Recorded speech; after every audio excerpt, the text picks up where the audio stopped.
Hello guys, monetize na ba kayo pero hindi nyo makita yung ads ng video nyo? Ganito po ang gagawin nyo. Tuturuan ko po kayo. Okay, pupunta po tayo sa inyong profile. So sa inyong profile, lalabas yung mga videos nyo. Scroll down nyo lang. Yan, lalabas na ang mga video nyo. Sa video nyo, may makikita kayong see insights and ads. I-click nyo lang. Sa total insights, makikita nyo yung arrow. I-click nyo lang yan. At i-click nyo yung settings.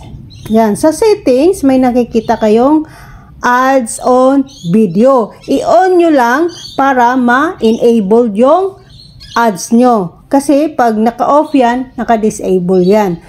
So, like itong video na to, is bagong upload ko lang. Makabalo mo, Makikita mo na yung ads sa baba kasi naka-enabled yung ads. Sana po may natutunan kayo sa tutorial na to. Hanggang sa muli po, paalam. Bye-bye!